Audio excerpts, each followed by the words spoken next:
पुनः आपके बीच उपस्थित हूँ द देसी अंदाज के साथ। आज हम विभिन्न मुद्दे पर बात करेंगे। द देसी अंदाज में हमारा लक्ष्य है आपको अपनी जड़ों से जोड़े रखना, हर आवाज़ को एक मंच देना, क्योंकि यहाँ हर कहानी का अंदाज खास है, क्योंकि यह देसी अंदाज है। तो आइए आज इस क्षेत्र के बहुत ही ज्वलंत मुद्दों पर बात करने वाले हैं, और ऐसा ज्वलंत मुद्दा, ऐसा देसी मुद्दा जो कि हर किसी के जहन में हमेशा रहता है। और इस ज्वलंत मुद्दे पर बातचीत करने के लिए आज हमारे बीच बहुत ही खास मेहमान हमारे बीच हैं। मैं उनका परिचय आप सबके बीच रखता हूं। आप हैं श्री दानियल किस्कू जी। आप बीएड में आपने श्रम एवं समाज कल्याण शास्त्र में आपने डिग्री हासिल किया है, और आप इस क्षेत्र के पूर्व में विधानसभा के प्रत्याशी भी रहे हैं, और समाज को बहुत नज़दीकी से आप जानते हैं। आपका अध्ययन समाज के प्रति हमेशा रहा है। उनके ठीक बगल में आप हैं श्री प्रोफेसर निर्मल जी। आप एसपी कॉलेज दुमका में संथाली भाषा के लेक्चरर हैं। आप भी यहाँ के प्रत्याशी रहे हैं, और का भी इस क्षेत्र के प्रति काफ़ी लगाव है, और क्षेत्र को बहुत अच्छे ढंग से आप जानने का भी काम करते हैं। तो आज इन्हीं दो मेहमानों के साथ हम आज आदिवासी अस्मिता और पलायन, एक ऐसा ज्वलंत विषय है जिस विषय पर हम लोग आज चर्चा करने वाले हैं। तो आइए, मैं आप सभी का स्वागत करता हूं हमारे यूट्यूब चैनल द देसी अंदाज में। और आज आपसे हम लोग विभिन्न मुद्दों पर बात करेंगे। आज हम लोग जानेंगे कि आखिर आदिवासी समाज आज आज़ादी के इतने वर्षों के बाद भी हमारे क्षेत्र में, जिसके लिए ये क्षेत्र जाना जाता है, जिसके लिए झारखंड को जाना जाता है, और उस क्षेत्र में आज भी जो व्यवस्थाएं हैं, जो काम है, जो दिखना चाहिए आदिवासी समाज के बीच में, वो दिखता कम है। इसी मुद्दे पर आज हम बात करेंगे। मैं सबसे पहले दानियल जी, मैं आपसे जानना चाहता हूँ, आदिवासी अस्मिता क्या है और इसका महत्व क्या है? थोड़ा सा आप हमारे दर्शकों को इस पर प्रकाश डालें। सबसे पहले तो दीपक जी, मैं आपको आभार प्रकट करूंगा कि आपने अपने चैनल के माध्यम से इन विषय पर अपनी विचारों को रखने के लिए मुझे आमंत्रित किया है। आदिवासी अस्मिता आदिवासियों की एक विशिष्ट पहचान है,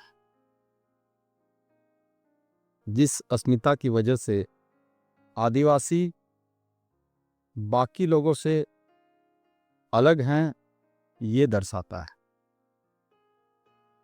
और आप ये भी जानते हैं कि इस क्षेत्र में बहुत समुदाय के लोग रहते हैं, लेकिन सभी समुदायों से अलग आदिवासियों की अलग परंपरा है, और वही परंपरा, वही व्यवस्थाएं उनका एक पहचान है, जो अन्य लोगों से उन्हें भिन्न करता है। यही उन लोगों की अस्मिता है। चलिए, बहुत धन्यवाद दानियल जी।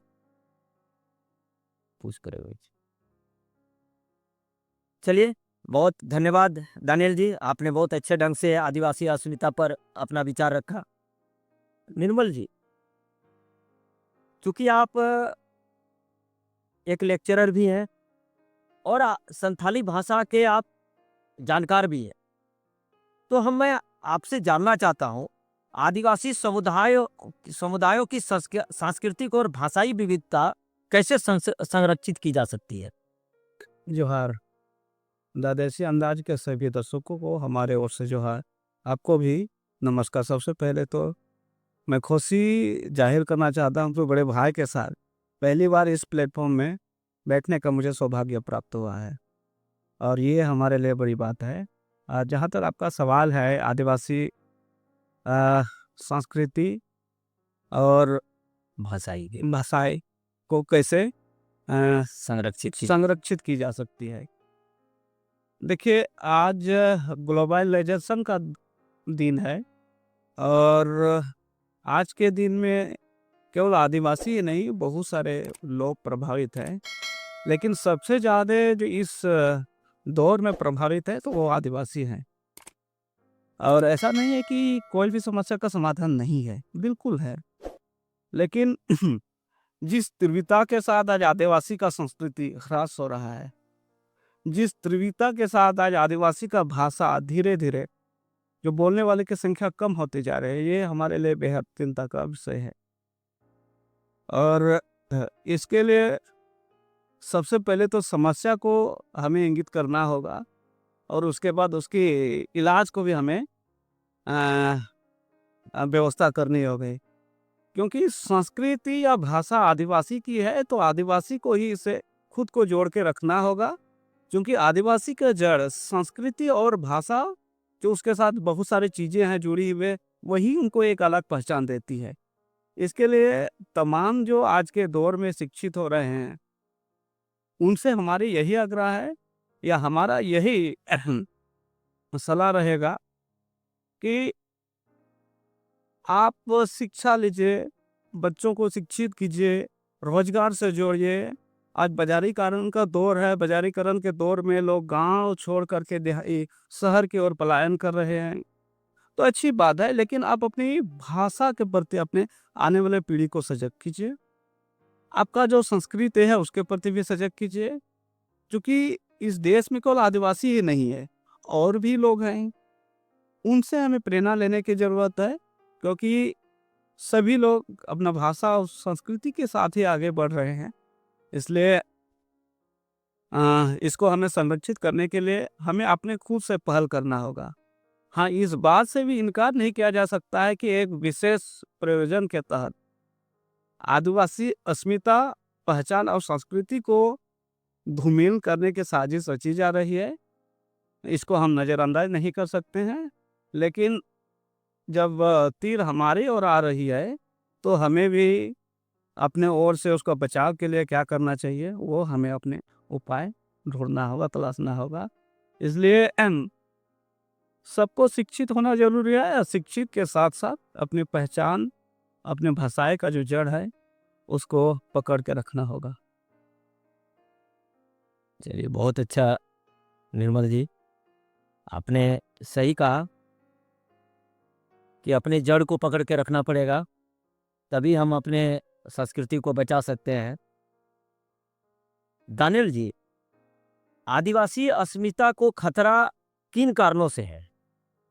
अभी जैसे निर्मल जी के बातों से आया कि हम खतरा की ओर बढ़ रहे हैं, तो खतरा किन बातों से और इनका निराकरण क्या हो सकता है? देखिए, मुझे जो समझ में आता है दीपक जी, आदिवासी अस्मिता को खतरा एक प्रकार से नहीं, कई प्रकार से है। और आदिवासी अस्मिता को बचाए रखने के लिए, जैसे निर्मल जी ने कहा कि जड़ को पकड़ के रखना पड़ेगा। हम शिक्षित हों, रोजगार से जुड़े, आधुनिकीकरण की दुनिया में हम भी आधुनिक हों, लेकिन अपनी जो पहचान है, अपनी जो जड़ें हैं, उन जड़ों को हमें नहीं भूलना चाहिए। और इसकी शुरुआत हमको अपने परिवार से, अपने परिवारजनों के साथ, अपने बच्चों के साथ वहीं से प्रारंभ कर देनी चाहिए। क्योंकि आप भी देखते होंगे, हम भी देखते हैं कि जैसे जैसे आदिवासी समाज शिक्षित हो रहे हैं, तो निर्मल जी ने भी कहा कि लोग शहरीकरण पर ज़्यादा ध्यान दे रहे हैं, शहर की ओर ज़्यादा जा रहे हैं, और वो गांव में रहना अब लगभग छोड़ चुके हैं। और कभी कभार गांव आते भी हैं, तो गांव में जो आदिवासियों का अनुष्ठान होता है, पूजा पाठ, बाकी जो सांस्कृतिक कार्यक्रम, शादी ब्याह की रस्में, इन सब रस्मों को अब धीरे धीरे लोग भूल रहे हैं। उनके बच्चे नहीं समझ पा रहे हैं। जो पुराने पीढ़ी के लोग हैं, पुराने पीढ़ी के लोग उन चीज़ों को, उन रूढ़ियों को जानते हैं, समझते हैं, लेकिन जो नए पीढ़ी के नौजवान, युवतियाँ इन सब चीज़ों को नहीं समझ पा रहे हैं, और प्रैक्टिकल रूप में तो वो समझ ही नहीं पाते हैं। कहीं से सोशल मीडिया के माध्यम से, किताबों के माध्यम से वो देखते हैं, जानते हैं कि हमारी रूढ़िवादी संस्कृति इस प्रकार से है, हमारे पूर्वजों ने इस प्रकार से इसको चलाया है, लेकिन प्रायोगिक तौर पर उन्हें कोई जानकारी नहीं होती है। तो इन सब चीज़ों को मुझे लगता है कि पुराने पीढ़ी के लोगों को अपने नए पीढ़ी के बाल बच्चों को सिखाना चाहिए। साथ ही साथ हमारे अगल बगल जो बाकी समाज के लोग हैं उनके साथ हमारा क्या अलग संस्कृति है, अलग हमारी रूढ़िवादी है, इन सब चीज़ों को सीखना चाहिए। क्योंकि अब आप देखिएगा कि मैं तो देखता हूँ कि शादी ब्याह वगैरह में भी अब हम दोंग यानी नहीं होता है हमारे यहाँ। जो नृत्य होता है शादी में, हम लोग दोंग नृत्य करते हैं, हमने दोंग में नहीं होता है, वो अब नहीं के बराबर होता है। अब एक नई परिपाटी चली है कि संतालों की शादी में भी, मैं आदिवासी की बात नहीं कर रहा, मैं यहाँ संताल शब्द का प्रयोग कर रहा हूँ, कि संतालों की शादी में अब वहाँ डीजे बजता है और हमारे युवक युवतियाँ वो डीजे पर नाचते हैं और डीजे पर वो संताली गाना नहीं बजता है, वहाँ हिंदी गाने बजते हैं, वहाँ अन्य भाषाओं के गाने भी बजते हैं। तो कहीं ना कहीं वहाँ पर मांदर बजना चाहिए, तमाक बजना चाहिए। तो उससे क्या होगा कि हमारे जो नए पीढ़ी के बाल बच्चे हैं, युवक युवतियाँ हैं, उन सबों को अपनी संस्कृति के प्रति एक सीखने का मौका मिलेगा और उनको लगेगा कि ये हमारे संस्कृति में, हमारे अस्मिता के साथ जुड़ी हुई चीज़ें हैं। तो धीरे धीरे वो उस चीज़ के आदी होंगे और फिर वो अपने आने वाले पीढ़ी पर इन सब चीज़ों को बताएंगे। तो मुझे लगता है कि इन सब चीज़ों को हमें संरक्षित करना होगा, उनके साथ चलना होगा, तभी हम अपने अस्मिता को बनाए रख सकते हैं। चलिए, बहुत धन्यवाद दानियल जी। आपने सही कहा कि आज के डेट में आदिवासी अस्मिता की को खतरा सबसे ज़्यादा अपने लोग ही कर रहे हैं। और निश्चित तौर पर आपने जैसे कहा कि शादी ब्याह में जो हमारा जो परंपरा रहा है जिस तरह का, उस परंपरा को छोड़ते हुए अभी डीजे पर लोग थिरकना चालू किया है। तो ये निश्चित तौर पर इस सब कारणों से खतरा उत्पन्न हो रहा है। निर्मल जी, हम आपसे जानना चाहते हैं, आदिवासी समुदाय के अधिकारों की रक्षा कैसे की जा सकती है? हाँ, देखिए, सबसे पहले तो समस्या को इंगित करना होगा। मैं पुनः दोहराना चाहता हूँ, जब तक आप समस्या को पॉइंट आउट नहीं कीजिएगा तब तक उसकी रक्षा भी आप नहीं कर सकते हैं। वर्तमान समय में आदिवासी को विभिन्न तरह की संवैधानिक अधिकार प्राप्त है। एसपीटी एक है, सीएनटी एक है, और इस प्रकार से हम अगर संविधान के पन्ना को पलटकर देखते हैं तो बहुत सारे ऐसे अधिकार हैं या उनके लिए जन कल्याणकारी योजनाएं चलाई जा रही हैं, लेकिन कहीं ना कहीं उससे आदिवासी वंचित हैं और उनके लिए जो भी संवैधानिक अधिकार प्राप्त है उनके लिए धरातल पर हाथी दांत के बराबर दिखाई देता है। उदाहरण के तौर पर हम देखिए, संथाल परगना में तो यहाँ के जल जंगल जमीन की रक्षा के लिए एसपी टेक आदिवासी को मिला हुआ है और आदिवासी के लिए एसपी टेक बहुत बड़ी चीज है, क्योंकि जिन्होंने भी इस एक्ट की रचना की थी या परिकल्पना की थी उनको मालूम था कि आदिवासी लोग भोले भाले होते हैं और आने वाले दिन में निश्चित तौर पर अगर इस प्रकार की एक्ट को नहीं बनाया जाएगा तो इनके हाथ से जमीनें निकल जाएंगी, कल के दिन बेजमीन हो जाएंगे, बेघर हो जाएंगे। और देखिए, आदिवासी का जमीन, आप उसको उसका जान समझ सकते हैं, उसका जान ही जमीन है। क्योंकि अभी अभी के दौर में आप देखिएगा तो आदिवासी स्वरोजगार या उस प्रकार का बिजनेस से अभी तक जुड़ नहीं पाए हैं। आप उनका मुख्य पैसा देखेगा तो अपना जमीन में खेती को लेकर के है, कृषि को लेकर के है। इस क्षेत्र के लिए मैं बात कर रहा हूँ।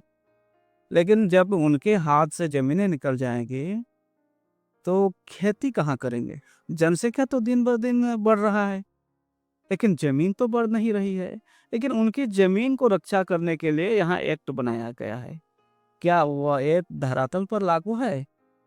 एकदम नहीं कहा जा सकता है। दान पत्र पर या औने-पौने दामों पर इनका ज़मीन को आ, आप खरीद फरोख्त भी बोल सकते हैं, खरीद फरोख्त का बाजार बनाया गया है और एक विशेष प्रयोजन के तहत इनको गुमराह करके इनका ज़मीन को उनके हाथ से मने लिया जा रहा है, बेचा जा रहा है और उनको गुमराह करके वो ज़मीन उनके हाथ से खिसक रही है। तो कहीं न कहीं आदिवासी अधिकार का हनन है और इस प्रकार से इनके अधिकार क्षेत्र में जो भी चीज़ है, केवल ज़मीन ही नहीं, आप देखिएगा आदिवासी का ज़मीन के नीचे जो खनिज संपदा है, वहाँ से करोड़ों रुपया के मुनाफा हो रही है, लेकिन आदिवासी को तो मिल नहीं रहा है। आज भी आदिवासी वर्तमान पंजाब, दिल्ली पलायन कर रहा है। आज भी आदिवासी मुख्य धारा से बहुत दूर हैं। आज भी आदिवासी को देखिएगा और समाज के तुलना में संपन्न नहीं है। आज भी उनकी स्थिति बहुत गंभीर है, लेकिन सरकार तो उनके लिए एक्ट भी बनाई है, उनको समृद्ध करने के लिए बहुत सारा योजनाएं भी चलाई जा रही है, लेकिन उससे भी कहाँ आदिवासी मजबूत हो पा रहा है। वो मुख्य धारा से, मुख्य रोजगार से कहाँ जुड़ पा रहे हैं। कहीं ना कहीं इनके लिए दो चार कारणें हो सकते हैं। एक तो इसके बीच में बिचौलियापन हावी है, बिचौलिया बहुत हावी है। इनका जमीन को बेचने का मुख्य कारण बिचौलिया है। खुद तो अशिक्षित है, अनजान है और उसको गुमराह करके रखा ही गया है और इनके विकास के लिए जो योजनाएं, फंड भेजी जाती है सरकार की ओर से, वो भी धरातल पर लागू नहीं हो रही है।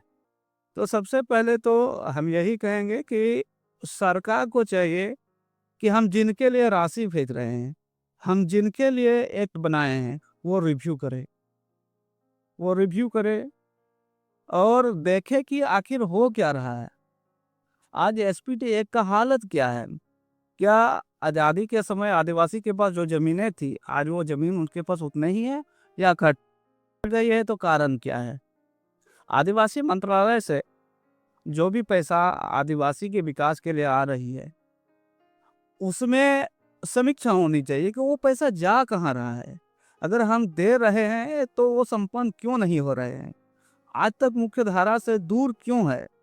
तो इसके लिए पॉइंट आउट करना होगा और कहीं ना कहीं पहला तो आदिवासी को जागरूक होना होगा कि हमारे लिए जो भी चीज़ें हमारे हक की है, हमारे लिए भेजी जाती है, वो जा कहाँ रहा है, हम किस पर भरोसा करके खुद को लुटा रहे हैं, पहली बात।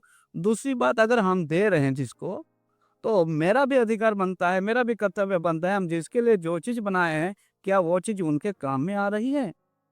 अगर नहीं आ रही है तो कहीं न कहीं और हम उसको नज़रअंदाज करके चाह रहे हैं कि हाँ, हम तो अपना काम कर दिए, बाद बाकी वो देख ले, तो कहीं न कहीं ये माना जाएगा कि आप दे तो रहे हैं, लेकिन पूरी ज़िम्मेदारी के साथ नहीं दे रही हैं। उसको मिले या नहीं, हम तो अपना काम, अपना फ़र्ज़ पूरा कर दिए ना। लेकिन फ़र्ज़ पूरा करने से मतलब नहीं है कि हम अपना बच्चा को स्कूल भेज दिए, वो पढ़े या नहीं पढ़े उससे कोई मतलब नहीं। अरे भाई, आपको अपना बच्चों को देखना होगा ना, वो स्कूल तक पहुँच रहा है कि नहीं, मास्टर उसको पढ़ा रहा है कि नहीं। आप अपना बच्चों को जिस प्रकार से उस पर ध्यान दे रहे हैं, ठीक उसी प्रकार से इस चीज़ को भी हम देख सकते हैं। पहले तो आदिवासी को जागरूक होना होगा, शिक्षित होना होगा, अपना अधिकार के प्रति उसको सजग रहना होगा। दूसरी बात, सरकार को इस बीच में जो भी बिचौलिया आकर के उनके अधिकार को हनन करने की कोशिश कर रही है, उनको दूर करना होगा और उन्हें ज़िम्मेदारी लेना होगा कि हम जिस चीज़ के लिए जिस योजनाएँ चला रहे हैं, वो धरातल पर लागू हो और उनको फ़ायदे मिले। चलिए, बहुत धन्यवाद निर्मल जी, आपने बहुत ही अ, विस्तार से समुदायों के अधिकारों के प्रति आपने विषय को रखा है। उसमें जो मुख्य रूप से जो बातें आ रही थी, हमको लगता है कि उसमें जो रीढ़ जो मुख्य बात था, जो रीढ़ का बिंदु था, वो था शिक्षा। आपको क्या लगता है कि इतने कार्यक्रमों के बाद भी क्या आदिवासी समाज के बच्चे शिक्षित हो रहे हैं? थोड़ा इस पर प्रकाश डालिए। मैं तो कहूँगा कि जिस अनुपात में आदिवासी बच्चों को शिक्षित होना चाहिए था, उस अनुपात में अभी तक शिक्षित नहीं हो पाए हैं। और अगर आप विश्लेषण करके देखें, तो आपको लगेगा कि शिक्षा का दर वहीं बढ़ा है, जिन परिवारों के लोग पूर्व से शिक्षित हैं। आज अगर आप देख लेंगे अच्छी नौकरियों में जो लोग जा रहे हैं तो अधिकांश ऐसे परिवार के लोग ही जाते हैं जहां उनके पिता, उनके दादा शिक्षित रहे हैं या नौकरियों में रहे हैं। वैसे परिवारों के बच्चे ज़्यादा पढ़े लिखे मिलेंगे क्योंकि एक वातावरण उनके लिए तैयार होता है और जिस वातावरण में बच्चे पलते बढ़ते हैं उसका असर बच्चों में पड़ता है। तो कहीं ना कहीं शिक्षा पर विशेष जोर होना चाहिए। सरकारें योजनाएं चलाती है लेकिन उन योजनाओं का इम्प्लीमेंटेशन जमीनी स्तर तक कितना हो पाता है इसका मॉनिटरिंग सही मायने में नहीं हो पाता है। साथ ही साथ सरकार के साथ साथ बहुत ऐसे एनजीओ हैं, गैर सरकारी संस्थान हैं जिसके माध्यम से भी आदिवासियों के हित और कल्याण के लिए राशि भेजी जाती है और एनजीओ उसमें काम करते हैं। लेकिन इतने संस्थाएं काम करने के बावजूद हमारे आदिवासी आज तक शिक्षित नहीं हो पाए हैं। तो कहीं ना कहीं मॉनिटरिंग की कमी है या तो वो सिस्टम जो बना हुआ वो सिस्टम में गड़बड़ी है। उस सिस्टम को ठीक करना चाहिए और समाज के वैसे आदिवासी जनप्रतिनिधि, आदिवासी बुद्धिजीवी और प्रशासनिक अधिकारियों को मिलकर इन विषयों पर कार्यशाला रखना चाहिए, उस पर मंथन करना चाहिए कि किस प्रकार से आदिवासी समुदाय का उत्थान हो, उनके बच्चे ज़्यादा से ज़्यादा शिक्षित हो। और मैं तो यहाँ तक कहना चाहूँगा कि हमारे क्षेत्र में बहुत ऐसे छात्रावास संचालित हैं जहाँ आदिवासी युवक युवतियाँ वहाँ रहकर पढ़ाई करते हैं। उन छात्रावासों में छात्राओं का कैरियर काउंसलिंग हो और उन छात्रों को लेकर जिन जिन गांवों से वैसे छात्र आते हैं वैसे छात्रों के साथ गांव में, पंचायत में, प्रखंड स्तर में भी काउंसलिंग का कार्यक्रम रखना चाहिए ताकि और उस काउंसलिंग में वहाँ के विद्यार्थियों के साथ साथ उनके माता पिताओं को भी बुलाना चाहिए ताकि उनके माता पिता भी समझ सकें कि शिक्षा का क्या महत्व है। तो कहीं ना कहीं ऐसे कार्यक्रमों में बार बार माता पिता के सम्मिलित होने से उनका भी शिक्षा के प्रति आकर्षण बढ़ेगा और उनको लगेगा कि नहीं, शिक्षा ही एक ऐसा हथियार है जिसके माध्यम से हम आगे बढ़ सकते हैं और बाकी समाज का हम बराबरी कर सकते हैं। बहुत अच्छा दालेर जी।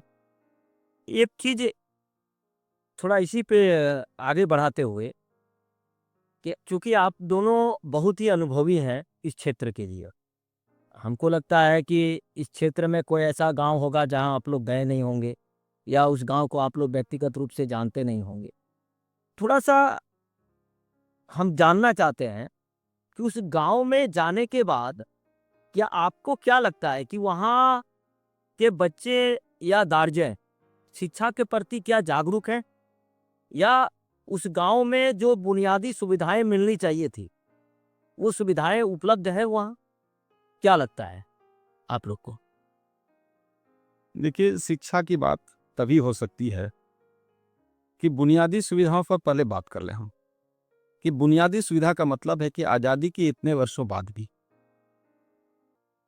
क्या हमारे लोगों को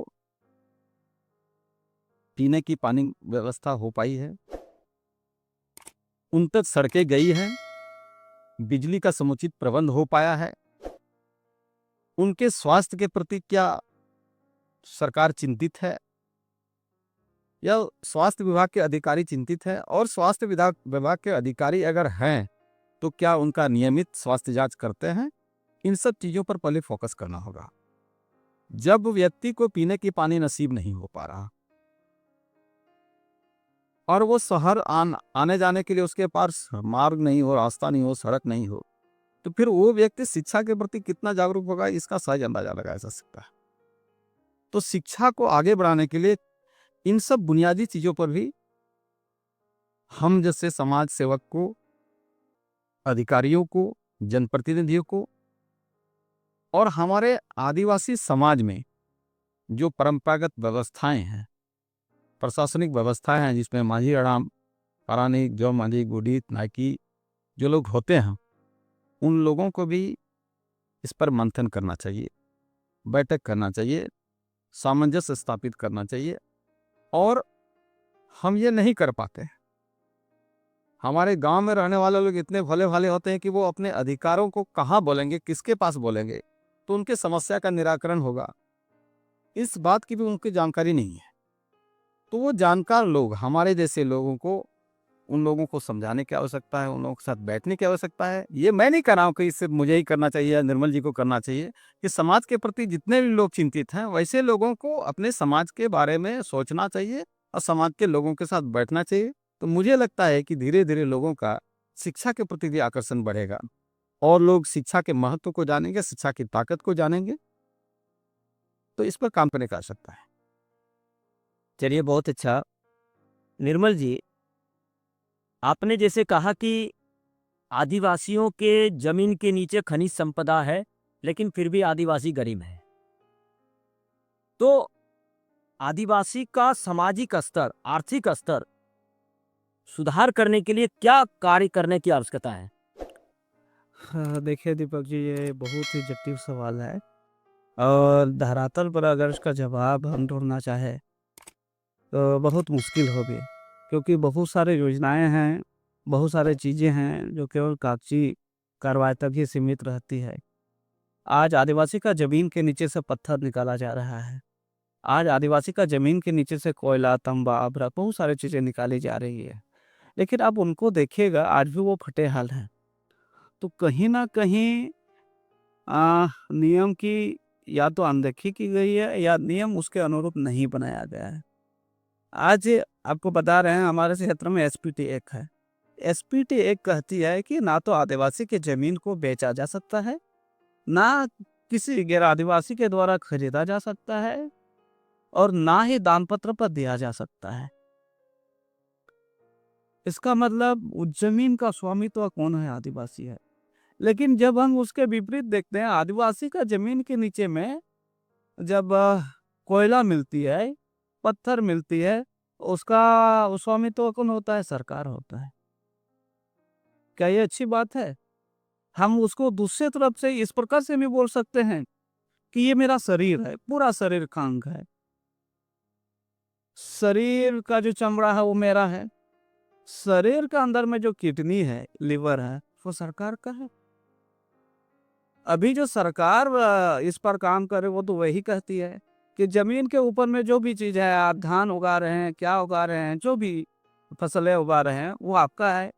उससे सरकार का कोई लेना देना नहीं है। लेकिन वही जमीन के नीचे अगर कोयला मिलती है तो वो सरकार के अधीन में आ जाता है। क्या नाइंसाफी नहीं है? क्या उसमें आदिवासी को, जो जमीन का मालिक है, रैयत को पार्टनरशिप में नहीं रखा जा सकता है? एकदम रखा जा सकता है। लेकिन ये इच्छा शक्ति का अभाव है, क्योंकि बहुत सरकार का जो पॉलिसी है पार्टी पर बहुत ज़्यादा डिपेंड करती है और पार्टी को चुनाव लड़ना है। चुनाव के लिए उसको धन चाहिए और धन की जब भी ज़रूरत होती है तो पूंजीपति वाले लोग उनके नज़र में आ जाते हैं, या फिर बिजनेसमैन या कारोबारी या फिर कंपनी के लोग उनके नज़र में आ जाते हैं। तो कहीं ना कहीं उनके हित को देखते हुए आदिवासी हित को नज़रअंदाज करके एक नियमावली बनाई जाती है जो पूरी तरह कंपनी या कारोबारी के अधीन में होता है। नहीं तो आज आदिवासी का जमीन के नीचे से कोयला, तांबा, पत्थर निकाला जा रहा है। आज आदिवासी करोड़पति होते हैं। आज जो भी व्यक्ति उनका जमीन में खनन कर रहा है, चाहे पत्थर की बात करें, चाहे कोयला की बात करें, वो अपना घर बना लिया है कहाँ? मुंबई में, कलकत्ता में। और उनको कितना दे रहा है साल में? आपको ताज्जुब होगा, हमको तो जानकर आश्चर्य हुआ, बहुत आश्चर्य हुआ, दुख भी हुआ कि साल में उसको 1 बीघा का 5,000 रुपया, कहीं कहीं 10,000 रुपया, तो कहीं कहीं 11-12 हज़ार रुपया भी मिल रही है। जबकि उसी जमीन से एक दिन में उसका 2 से 3 लाख से आपको 5 लाख तो उसका इनकम होता है। क्या ये नाइंसाफी नहीं है? तो कहीं ना कहीं आदिवासी समाज को जागरूक होना होगा। जनप्रतिनिधि को विशेष करके आपको क्यों बनाया जाता है जनप्रतिनिधि? इसलिए कि आप इस क्षेत्र के लोगों को हक और अधिकार दिला सके, उसकी अधिकार की रक्षा कर सके। उनकी जो मजबूरियां हैं, उनकी जो समस्या हैं, उनके अनुरूप एक्ट बनाने के लिए आप वहाँ पर आवाज़ उठा सके। लेकिन जब आप वो उस कंपनी या कारोबारी के गिरफ्त में आ जाते हैं, उनको ध्यान में रख कर के काम करते हैं, तो आपको आदिवासी का भला होगा कहाँ से? तो सरकार को चाहिए कि इसमें भी समीक्षा करे। एक नियम, खनन का नियम उसके अनुरूप है या नहीं, उस पर समीक्षा हो। तत्काल मैं तो कहूँगा कि सबसे पहले बंद हो जाना चाहिए। आदिवासी का ज़मीन में जितना भी खदान, क्रशर जो भी चल रहा है, सबसे पहले बंद किया जाना चाहिए। और पहले जिस ज़मीन में खदान या क्रशर चल रहा था, जो अभी बंद हो गई है, मटेरियल के अभाव में बंद हो गई है, उस ज़मीन का आदिवासी, उस ज़मीन का मालिक का अभी हालत क्या है, उस पर विचार करना चाहिए।